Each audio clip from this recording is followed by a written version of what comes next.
Yes, balik lagi semuanya kawan-kawan. Balik lagi di channel Lucky Orca. Selamat pagi semuanya, atau selamat siang, selamat sore, atau selamat malam deh, tergantung gua nguploadnya. Tapi momen ini si pagi, kotor.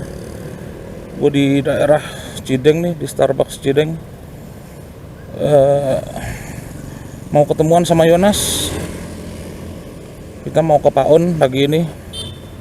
Gua kebetulan pagi ini naik Moto Guzzi Scrambler. Dan kayak Bonneville kemarin, gue belum pernah review deh kayaknya nih motor. Jadi kayaknya sekalian aja kali ya kita review nih motor sembari di jalan. Tapi secara garis besar seperti yang kalian bisa lihat, nggak ada rantai nih, nggak ada rantai. Jadi dia mesin penggeraknya itu pakai Gardan, which is unique. Salah satu yang bikin gue suka Moto Guzzi sih ya itu unik. Ini mesinnya V-twin seperti yang tadi gue kasih lihat. V-twinnya kiri kanan, jadi deket banget sama kaki. Jadi ya lumayan panas lah, tapi secara keseluruhan panasnya sih nggak sepanas motor-motor lain ya. Contoh kayak Harley gitu, atau apalagi Ducati mungkin ya, nggak sepanas itu sih. Atau motor-motor sport Jepang juga nggak sepanas itu, masih so-so lah. Tapi semuanya akan jadi sama pada saat kena macet. Panasnya ampun kalau kena macet. Masalahnya ini dekat banget di kaki kalau kalian bisa lihat. Jadi paha sama betis itu dekat banget ke mesin. Jadi uapnya tuh persis. Waduh, ramai banget. Ada apa nih? Sensi. Weleh. Ramai sekali. Ada apaan sih? Banget mobilnya itu loh. Gua lanjut lagi ya.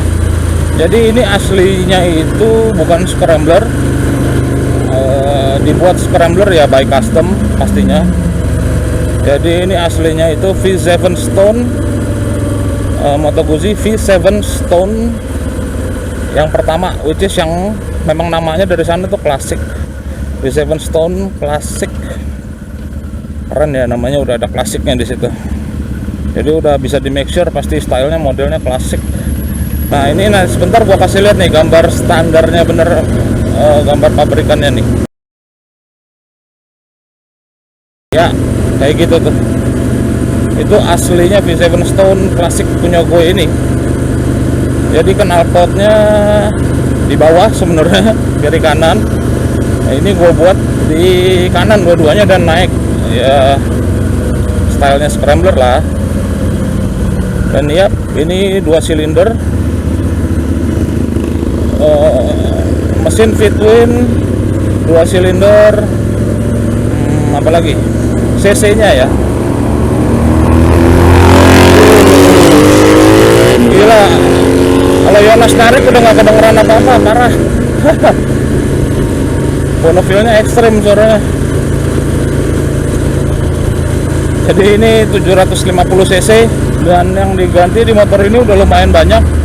Kalau kalian tadi lihat V7 Stone Classic yang aslinya, stangnya kan nggak kayak gini ya, stangnya tuh agak-agak nunduk. Terus ya knalpotnya ya tadi gue bilang dia kiri kanan dan di bawah. Kalau ini kan sekarang udah gue ganti di kanan, dua-duanya di atas. Nah ini kayak stangnya aja udah gue ganti, spionnya udah gua ganti bar and mirror. Kalau bahasa Indonesianya stang jalu apa, spion jalu. Jadi spion yang nempel di stang begini nih. Kalau ada dari kalian nanya, kelihatan nggak sih bang gitu belakang? Kelihatan dengan jelas banget. Cuma memang harus agak nunduk. Kalau spion biasa kan kita kadang-kadang malah apa ya, dagu ke atas begitu kan. Kalau ini malah harus nunduk melihatnya. Tapi perbedaannya itu aja sebenarnya, tapi kelihatan kok jelas. Terus bannya juga udah gua ganti, bannya merek Haidenu dari Prancis, setahu gua. Terus ini untuk dual purpose bannya, jadi ban tahu gitu kan, dia digunakan bisa di dua jalan, maksudnya dual purpose tuh. Jadi bisa di tanah, bisa di aspal kayak gini. Tapi kalau mau jujur sih jauh lebih enak untuk tanah sih ini motor, serius. Jadi kayak beberapa waktu lalu kan gue sempat ke Bali sama anak-anak Moto Guzzi Indonesia kan. Di sana sempat ketemu jalan-jalan jelek gitulah, jalan-jalan yang memang tanah, terus yang banyak kerikilnya. Malah pakai ini nggak kerasa gitu. Pada saat gue bilang nggak kerasa, beneran nggak kerasa, karena jadi udah kayak jalan biasa aja. Itu keunggulannya motor ini tuh. Malah kalau di aspal gini nih harus jaga banget kecepatan. Jadi ngebutnya jangan asal-asalan, harus perhitungan banget, karena kalau tiba-tiba misalnya ada mobil keluar dari gang gitu atau motor, ini kalau direm mendadak tuh atau engine brake bisa ngepot atau ngunci lah, itu mengerikannya. Dan ini speedometernya masih asli dari Moto Guzzi V7 Classic. Terus lampu belakang juga udah gua ganti sih, lampu belakang variasi biasa lah, gua nggak tahu mereknya, lupa. Terus lampu depannya masih asli V7 Classic. Apalagi ya, oh pelek itu ini masih ori. Depannya lupa lagi gue. Depannya kalau nggak salah 18 deh. Depannya 18, depan 18, belakang 18, atau depannya 18 inchnya, belakangnya 17. Sorry kalau salah, gue agak-agak lupa tuh di bagian itu. Apalagi dia cakramnya depan satu, ukurannya 360. Cakram belakangnya juga ada satu, ukurannya 260. Ini kaliper depannya, kalau di sini bahasa anak-anak bengkel itu kepala babi. Kepala babinya pakai Brembo ini gua. Enak banget sih pengeremannya. Jujur pakai Brembo tuh, aduh, agak-agak lebih aman lah, kerasa bedanya. Nah, ini ada pertanyaan paling common yang biasa orang tanyain,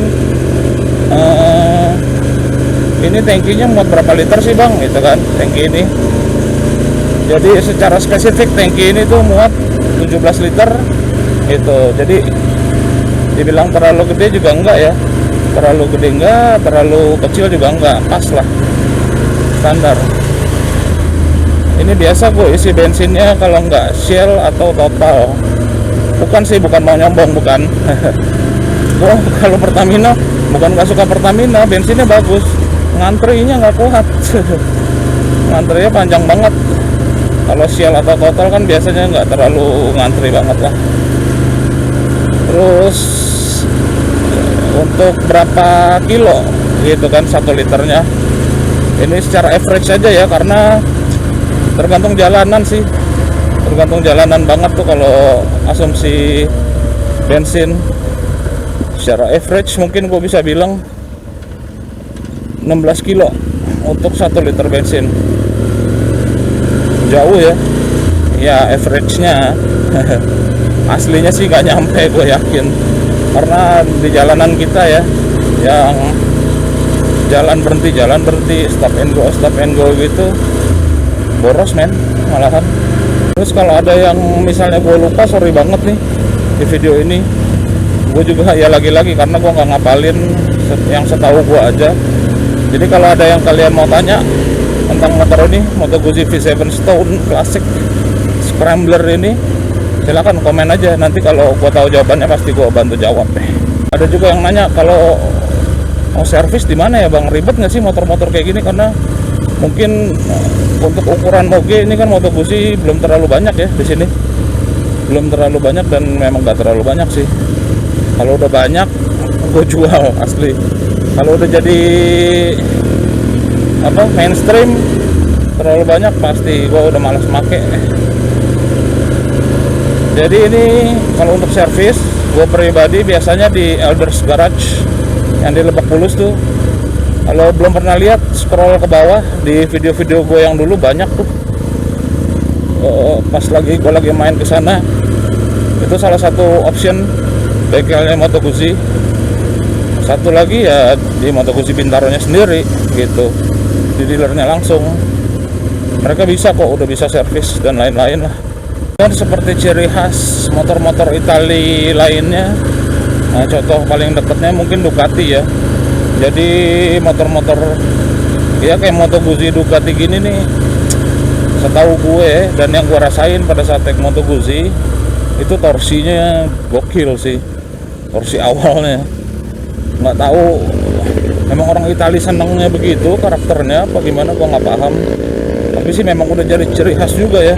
Jadi torsi awalnya tuh nih tuh kayak gitu, jadi ngejambak banget. Itu aja gue mundur kan, agak mundur ke belakang jadi torsi awalnya luar biasa. Just cocok sih sama gue, jadi memang gigi atas juga jarang gue pakai kan gitu. Jadi paling gigi 1, gigi 2, gigi 3, paling top tuh di Jakarta ya gue gigi 4 lah, gigi 4 paling tinggi ya. Mungkin videonya gue tutup sampai sini dulu. Kalau reviewnya ada kurang-kurang, sorry ya, soalnya bukannya nggak tahu, lagi-lagi kalau lagi bikin video tuh biasanya malah suka lupa. Ntar kalau Giran udah selesai bikin video ingat lagi tadi belum diomongin nih. Nanti seperti biasa mungkin gue lanjutin di video-video berikutnya lah kalau ada yang kurang-kurang dari penjelasan gue. Atau ya lagi-lagi kalian yang nonton ini bisa banget kok nanya, misalnya ada yang kalian mau tanya tentang Moto Guzzi, boleh tanya ke gua di kolom komentar aja, tulis. Sebisa mungkin pasti gua balas kok kalau gua tahu. Itu ya. Ya udah, sampai di sini dulu kawan. Sampai ketemu lagi di riding berikutnya pastinya. See you when I see you guys. Ciao.